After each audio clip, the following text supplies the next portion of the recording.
کہ اوتینا ستن وفضلنا بالسبعین، 6 چیزیں ہم کو دی گئی، 7 چیزوں کے ذریعے ہم کو فضیلت عطا کی گئی۔ اس میں کیا فرمایا آپ نے؟ 7 چیزوں کے ذریعے فضیلت دی گئی۔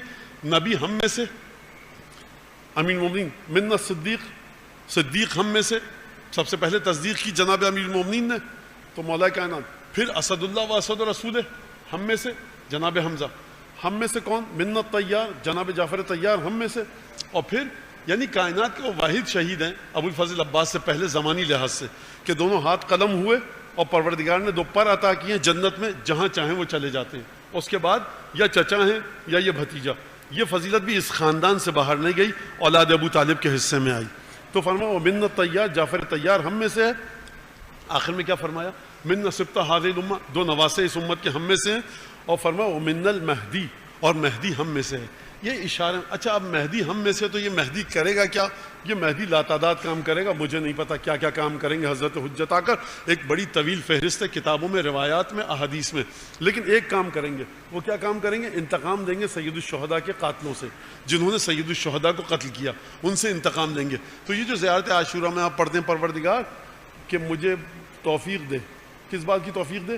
کہ میں امام حسین کے خون کا انتقام دوں امام زمانہ کے ساتھ۔ لہٰذا یہ چیز زیارتوں میں جو خطبوں میں وضاحت کے ساتھ بیان نہیں کی گئی، دمشق میں جو خطبہ دیا امام سجاد نے، اس میں امام زمانہ کا نام لائے ہیں، لیکن تفصیل سے نہیں بتایا کہ امام زمانہ جب آئیں گے تو انتقام لیں گے کس طرح سے۔ فرمایا مہدی ہم میں سے ہے۔ اس کا مطلب یہ ہے کہ رسول خدا خود امام زمانہ پر گفتگو فرما چکے تھے، رسول خدا نواسوں کے بارے میں گفتگو فرما چکے ہیں، امیر المومنین کے بارے میں، جعفر طیار کے بارے میں، حمزہ کے بارے میں، ان سب کے بارے میں گفتگو فرما چکے ہیں، ورنہ معنی کوئی نہیں رکھتا، میننگ لیس ہے یہ بات کہ امام سجاد اس مقام پر یہ کہیں کہ مہدی ہم میں سے، کہ جہاں مہدی کو کوئی نہ جانتا ہو۔ یا تو یہ کہ سوال کو ایجاد کرنا چاہتے ہیں، یا پہلے سے مہدی کا نام ذہنوں میں آ چکا ہے، امام سجاد اپنی فضیلت کو بتانا چاہ رہے ہیں اپنے خاندان کی۔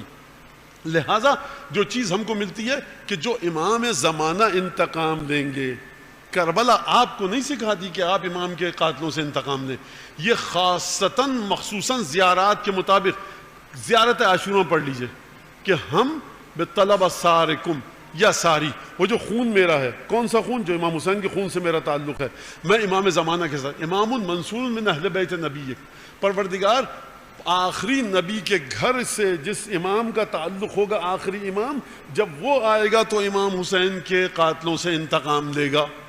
لہٰذا یہ حق امام زمانہ کا ہے، آپ کو اور ہم کو حق نہیں دیا گیا۔ انتقام وہ لیتا ہے جس کا خون سے تعلق ہو، جو ولی دم ہو، جو اولیاء میں سے ہو، جو سرپرست ہو، جس کا تعلق ہو ورثے کا۔